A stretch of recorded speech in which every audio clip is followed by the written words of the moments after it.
¿Os ha pasado alguna vez que tenéis 28 millones y medio de dólares y no sabéis qué hacer con ellos? Bueno, pues ese es el problema que tiene Danny Ainge ahora mismo. Bienvenidos a un nuevo vídeo en el canal. He vuelto después de 2-3 semanas sin grabar nada porque, bueno, he estado de mudanza. De hecho, este set es nuevo, no es el que utilizaré al final porque necesito todavía prepararlo. Estuvimos de cumpleaños, aquí todavía hay algunos globos. Y he estado empezando otros proyectos. De hecho, os voy a pedir si os queréis suscribir. Empecé un podcast con Leandro Carranza, le podéis echar un ojo, se llama Up and Under. Dejaré los links abajo. Y hay un segundo podcast que se viene pronto, la semana que viene, el viernes lo estrenaré. No puedo decir todavía con quién o qué tipo de podcast es. Lo explicaremos pronto. Son dos podcasts que estaría muy bien si os queréis suscribir para hablar pues, de la actualidad de la NBA, uno de ellos, y el otro para hablar de la historia de la NBA. Es la primera pista que podemos dejar. Pero hoy, en el vídeo, voy a hablar de la TPA de los Celtics, de la Traded Player Exception que tiene Boston, qué puede hacer con ella, y sobre todo voy a resolver esas dudas. ¿Qué es? ¿Cómo se usa? ¿Cuándo se puede utilizar? ¿Qué jugadores pueden servir? Y sobre todo, ¿qué jugadores no pueden servir? Vamos a acabar de una vez por todas con los rumores de Andre Drummond. Se acabó de hablar de Drummond y la TPA de los Celtics. Antes, como siempre, os voy a pedir que os suscribáis, que le deis al like, que le deis a compartir, que activéis la campanita, que dejéis un comentario y me digáis en qué jugador os gustaría que Danny Ainge y Mike Zarden se gastaran esa TPA de los Celtics. Y ahora sí, empezamos. Vale, primero de todo, ¿qué es una TPA? ¿Esas siglas qué significan? Vale, significan Traded Player Exception, excepción por jugador traspasado. ¿Cómo se genera? Bueno, pues se genera cuando en un traspaso entre dos equipos, uno de esos equipos puede absorber al jugador que recibe sin necesidad de dar nada a cambio. Por lo que, para el equipo que no ha recibido nada, lo que se le entrega es un crédito. Es la manera más fácil de explicarlo. Es un crédito para gastar en el futuro. Por explicarlo con los nombres reales, cuando Boston traspasó en un sign and trade a Gordon Hayward a los Hornets, Charlotte no necesitaba deshacerse de nada para hacer espacio por Gordon Hayward. Por lo tanto, cuando los Celtics no recibieron nada, se creó esa player exception, que es de 28 millones y medio, que es el salario de Gordon Hayward en esta primera temporada. ¿Qué significa? Que ahora mismo los Celtics tienen un crédito de 28 millones y medio, un poquito más, lo veremos, para gastar en uno o varios jugadores en un futuro traspaso. Es importante explicar que las TPA son relativamente habituales. De hecho, Boston tiene dos más. Tiene una por el traspaso de Kanter de casi 5 millones, creo que son 4,6, y otra por el traspaso de Poirier de 2,5 millones. Y es muy probable que incluso Boston las use durante esta temporada y no seamos conscientes, porque cuando hay diferencias de salarios se utilizan esas TPA para equilibrar un poco las balanzas. Explicaba, la de Boston es de 28 millones y medio, es la más grande en la historia de la NBA, es una barbaridad. Una TPA de 28 millones y medio da para jugar mucho. Pero hay un detalle muy importante, y es que según la normativa de estas excepciones, los Celtics, cuando la usen, en el momento que la usen, no pueden recibir un salario más alto al 100% del salario de Gordon Hayward en esta primera temporada, más $100,000. Que significa que los Celtics nunca podrían recibir más de 28.600.000 dólares. Por mucho que añadan cualquier jugador, aunque añadieran el contrato de Kemba Walker y de Jaylen Brown, que suman casi 60 millones juntos, aunque añadan a quien quieran, la TPA o el jugador que recibas por esa TPA nunca podría cobrar más de 28,6 millones. Otro detalle muy importante a explicar es que solo se puede utilizar para traspasos o para jugadores en waivers. Quiero decir, no lo puedes utilizar para firmar agentes libres el próximo verano. No puedes decir, oye, mira, DeMar DeRozan es agente libre, le ofrezco 28,6 millones con la TPA. No. Solo sirve para intercambios o para jugadores que están en waivers. Ahora viene la parte compleja. ¿Por qué los Celtics no pueden utilizar la TPA completa? Bueno, pues los Celtics ahora mismo están por encima del límite salarial. Los contratos superan el límite salarial básico, algo muy normal, pero están a 19,6 millones de llegar al tax apron, que es como el límite que no se puede superar si tu equipo está hard cap. ¿Qué significa que está hard cap? ¿O cómo un equipo puede estar hard cap? Bueno, pues una de las maneras de llegar allí es habiendo utilizado la mid-level exception para equipos que no pagaban impuestos. Es el caso de Tristan Thompson. Es todo muy complejo, no tiene ningún sentido. Pero lo que quiero explicar es que ahora mismo los Celtics no pueden gastarse más de 19,6 millones en esa excepción. ¿Cómo podrían llegar a esos 28,6? Liberando salarios. Sí que puedes liberar salarios para que esa excepción pues siga creciendo la cifra. Nunca lo decíamos por encima de 28,6 millones. Hipotéticamente, si tú consiguieras sacarte de encima a Tristan Thompson directamente, podrías utilizar los 28,6 millones. Si consiguieras liberar a Daniel Theis, podrías utilizar 5 millones más de la cifra que tienes en actualidad. La cifra, lo repito, ahora mismo es de 19,6 millones. Ese es el número que hoy los Celtics pueden gastar. Pero, además de que no tienen ningún spot, significa que para firmar a un jugador deberías al menos liberarte de algún salario. Así sea un Romeo Langford, un Aaron Nesmith, jugadores que cobran 3,6 millones, un poquito más, o jugadores un poquito más abajo, pues como Javonte Green, que cobra 1,5 millones. Y otro detalle muy importante, la TPA no tiene por qué utilizarse en un solo jugador. La pueden repartir en 2, en 3, en 10 jugadores en los que haga falta, siempre que no se supere esos 28,6 millones si es que los Celtics consiguen liberar el salario para llegar a esa cifra. Por lo que no es necesario buscar un jugador que ahora mismo esté cobrando 24 o 25 millones cuando puedes encontrar dos que cobran 13 o uno de 11 y otro de 13 millones. Buscar cuál es la mejor manera de reforzar al equipo en la actualidad. ¿Qué más hay que saber sobre la TPA? Bueno, pues el primer tema es que caduca el día que se cumple un año que Gordon Hayward firmó el contrato. En el caso de los Celtics caduca el 29 de noviembre de 2021. Por lo tanto, no solo tienen el deadline de esta temporada hasta el 25 de marzo, sino que tienen toda la agencia libre para seguir haciendo traspasos y conseguir esa TPA. Y segundo, que aunque los Celtics estén recibiendo un salario mucho mayor, siempre tienen que dar algo a cambio. Así sea una segunda ronda protegida top 55, que realmente no vale nada y que ni siquiera la estás dando, técnicamente tienes que dar algo a cambio. Y es verdad, y lo veremos ahora con los nombres, todos esos jugadores que están sonando para la TPA, lo más probable es que Boston tenga que dar jugadores jóvenes, assets o rondas del draft que sí que tienen cierto valor. Y ahora vamos a lo importante. ¿Qué nombres se pueden utilizar para la TPA? Bueno, pues empecemos por los que no. Hipotéticamente, si contáramos que Boston libera de alguna manera el salario y puede utilizar esos 28,6 millones, hay 33 jugadores que cobran más que esa cifra. Uno de ellos, por ejemplo, es Kemba Walker. A esos 33 más Gordon Hayward, los Celtics no pueden utilizarla.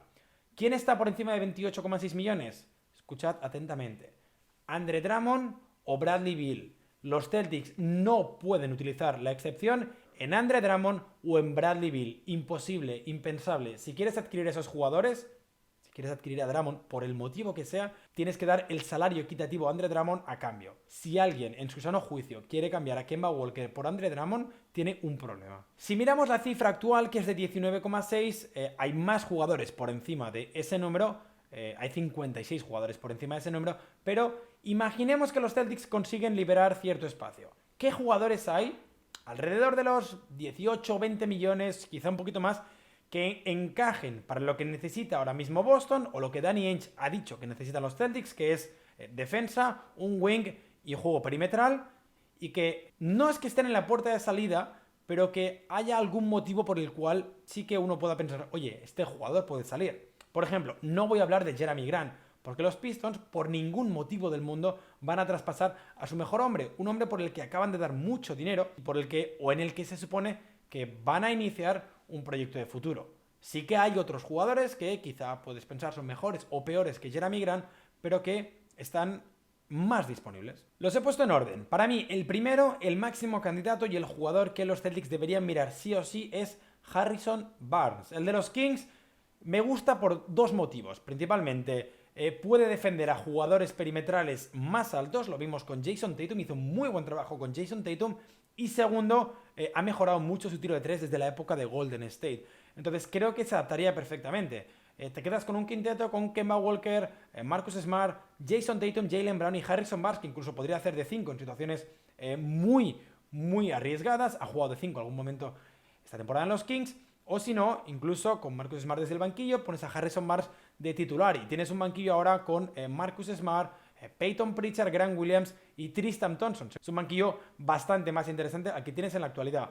¿Por qué creo que Harrison Barnes está disponible? Bueno, pues porque no encaja en el timeline de los Kings, que creo que deberían centrarse en De'Aaron Fox, en Buddy Hield, en Tyrese Haliburton, y creo que Harrison Barnes es mayor. ¿Qué pedirían los Kings? Bueno, pues pedirían rondas y pedirían jugadores jóvenes. Ahí es cuando entran, pues, por desgracia, los Robert Williams, los Aaron Nesmith y muchas rondas del draft. Para mí, Harrison Barnes parte en la pole position a la hora de buscar un jugador con la trade exception. Ah, no lo he dicho, Harrison Barnes cobra 22 millones, lo ponía en el gráfico, su contrato además es por 2 temporadas más y es a la baja. O sea, me parece que es espectacular, porque importante el detalle, tú has de encajar el salario del jugador en esta primera temporada, en esos 28,6 millones, pero una vez está en tus libros, ya puedes saltarte el límite salarial la próxima temporada, que recordemos, tendrás a Kemba en un máximo, a Tatum en un máximo, a Jalen cobrando más de 25 millones, da igual que trajeras un jugador que el año que viene va a cobrar 30 porque ya está en tu franquicia y ya forma parte de tus libros de salario. Segundo candidato, un jugador que me encanta, Larry Nance Jr. Él te daría defensa, evidentemente no es tan bueno en ataque como Harrison Barnes, pero sí que defensivamente, al menos la parte que jugó hasta la lesión, para mí era uno de los candidatos a ser All Defensive Team. Cleveland defensivamente era diferencial cuando estaba Larry Nance, una vez lesionado, los Cavaliers se han caído. No es casualidad. Su problema es que está lesionado, lo decíamos, y que el 7 de febrero anunciaban que estaría mínimo un mes y medio más. Puede llegar después del All-Star, más o menos 20 de marzo, que es cuando el deadline, recordemos, es el 25. Su salario es mucho más atractivo que el de Harrison Barnes, estamos hablando de 11 millones y medio, y como Barnes es un contrato a la baja. Me parecen los dos mejores candidatos. Y en el caso de Larry Nance hay que añadir que al gastar solo 11 millones, 11,7 exactamente, tienes todavía 15 para gastar en otro jugador. Si consiguiera Danny Ainge, Mike Zarin, quien sea, traer dos piezas de rotación importantes para el equipo, es la mejor manera ahora mismo de gastar la TPA. ¿Qué otros jugadores han sonado? Bueno, pues el caso de Nikola Vucevic, que creo que tiene un salario muy alto. No creo que los Celtics lleguen a liberar tanto salario. Ahora mismo está cobrando 26 millones y no creo que sea exactamente lo que los Celtics necesitan. En la NBA actual, o al menos en los últimos años, no veo ningún equipo llegando a las finales o ganando con un center del tipo Nikola Vucevic. Es verdad que está jugando muy bien, igual es su mejor temporada, pero no creo que sea lo que los Celtics necesitan. ¿Es mejor que Daniel Theis? Sí, pero no creo que sea lo que los Celtics necesitan. Todavía en Orlando, nombres que gustan mucho son Aaron Gordon y Terence Ross. Mucha gente está subida al tren de Aaron Gordon, tiene un contrato muy interesante, además también tiene un contrato a la baja, por una temporada más, pero tampoco creo que sea lo que los Celtics necesitan. No creo que sea el tipo de jugador. Ha mejorado su tiro de tres, que es una de las necesidades de los Celtics. Es verdad que físicamente es un jugador muy espectacular y existe la incógnita siempre de que igual Brad Stevens consigue sacar lo mejor de Aaron Gordon, algo que los Magic no han podido. Estamos hablando de un pick 6 de la NBA, un top 6 de la NBA en el draft de Marcus Smart, pero no creo que sea lo que los Celtics necesitan. Y otra vez en Orlando, Terence Ross. Terence Ross desde el banquillo es un jugador muy bueno, es una versión de bolsillo de Lou Williams, de Jamal Crawford, incluso Jordan Clarkson, y además tiene un contrato relativamente asequible. Por ejemplo, se podría encajar con Larry Nance, porque ahora mismo Terence Ross está cobrando solo 13 millones, tiene contrato por 2 temporadas más y es a la baja. Lo de que sea a la baja lo digo pensando en posibles veteranos en próximas temporadas, en próximas agencias libres, porque evidentemente los Celtics no van a tener espacio salarial para firmar a ninguna estrella hasta que Jason Tatum se retire al ritmo actual, porque Jalen y Tatum van a cobrar un máximo cada temporada hasta que tengan 37 años. Ross es un jugador interesante, son puntos desde el banquillo, algo que en la actualidad los Celtics no tienen, sobre todo con las bajas. Si lo encajas con otro jugador en la posición de 4, que creo que es la que más necesitas reforzar, podría ser interesante. Terence Ross me parece un jugador interesante. Saliendo de Orlando, Lonzo Ball en los Pelicans no me gusta, no me acaba de convencer. Creo que la posición de base o de generador la tienes relativamente bien cubierta con Kemba, con Marcus Smart. No quieres quitarle la pelota a Jason Tatum y a Jaylen Brown y se supone que Peyton Pritchard tiene que desarrollarse un poco más. Peyton Pritchard no es el típico jugador joven que parece interesante para el resto de franquicias que te van a pedir en un traspaso. Creo que Aaron Nesmith, Romeo Langford, Robert Williams son jugadores que llaman más la atención. Por lo tanto, es un jugador que sí que deberías intentar desarrollar. Así que Lonzo Ball no lo veo, además de que va a ser agente libre, restricted free agent, el próximo verano. Thaddeus Young me parece interesante, sí, tiene un salario atractivo, un salario que se puede compaginar con otro jugador, como Larry Nance, como decía, puede ser una buena opción. No me parece la primera, pero sí que puede ser una buena opción. Está jugando muy bien esta temporada, está en career high en asistencias, generando movimiento para sus compañeros, por ejemplo con Zach LaVine, algo que podría hacer en estos Celtics con Jaylen Brown y con Jason Tatum. Lo digo, no es mi primera opción, pero es una opción interesante, la de Thaddeus Young. Y para cerrar, jugadores que veo más complicado que dejen salir. Josh Richardson, principalmente porque Dallas está en posición de competir, aunque no esté jugando muy buen baloncesto. PJ Tucker, que además, al ser agente libre en verano y me da la sensación de que va a pedir mucho dinero, sería un poco malgastar la TPA, porque te permite firmar un jugador con un contrato por 3, por 4 temporadas. No lo vas a gastar en un jugador que está cobrando en la actualidad menos de 8 millones y que es agente libre en verano. Y el último es Taurean Prince, que es otro jugador interesante, pero que igual no es la primera necesidad. Es más un 3&D y creo que esa posición la podemos tener relativamente cubierta con Semi o con incluso Grant Williams, que no lo hemos visto jugar mucho de 5 esta temporada. Para mí, la clave sería intentar conseguir 2 jugadores. Larry Nance y Terence Ross, por ejemplo. O incluso otros nombres que han salido cuando se he preguntado por Twitter. El de Austin Rivers me parece muy bueno. Wayne Ellington, que también tiene un salario muy bajo. Aunque para ellos igual sería mejor utilizar alguna de las otras excepciones que he mencionado. La de Canter o la de Poirier. Daniel House es otro jugador muy interesante. La clave es conseguir igual un guard que pueda anotar desde el banquillo y luego el 4. Esa es la posición clave. Si consiguieras un 4 titular, vamos a llamarle Harrison Barnes, no, vamos a llamarle Larry Nance mejor por temas de salario, y un 2 desde el banquillo, te quedas con una rotación con Kemba, Jaylen, Tatum, Larry Nance y Daniel Taves de titulares, más Marcus Smart, Peyton Pritchard si quieres de base, ese 2, por ejemplo Terence Ross, Grant Williams, Semi y Tristan Thompson. Es una rotación donde Semi es el jugador número 11, incluso Peyton Pritchard es el jugador número 10 y no el número 6 como en la actualidad. Una rotación donde no tendrías que ver a Jeff Teague, que creo que sería una alegría para muchos fans de los Celtics.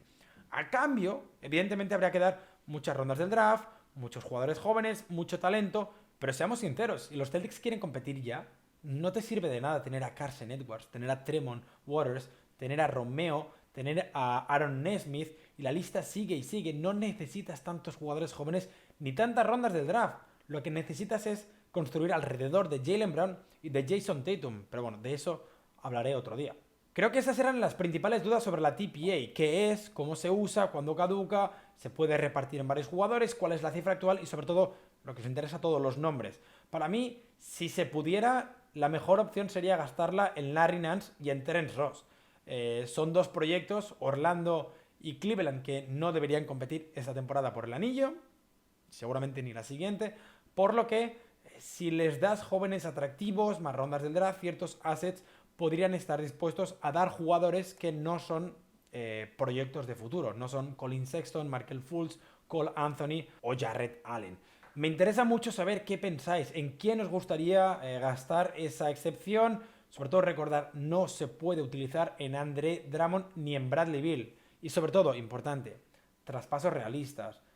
Una TPA o un traspaso se supone que sería algo así como Romeo Langford, Aaron Nesmith y 2 primeras rondas por Harrison Barnes. Lo que quiero decir es que no vas a conseguir a un All-Star por Romeo Langford, Aaron Nesmith y 2 primeras rondas. Hemos de quitarnos de la cabeza intentar ir a por estrellas de la liga, porque no, el resto de franquicias también tienen poder de decisión y lo normal es que te digan que no. Así que hay que buscar jugadores que sean relativamente disponibles y que puedan de alguna manera o por algún motivo salir de su franquicia en la actualidad. Esto es todo por hoy. Gracias sobre todo por la acogida que tuvieron los 3 vídeos que hice sobre el top 10. La verdad, se creó un debate muy fuerte con el tema de Kobe Bryant.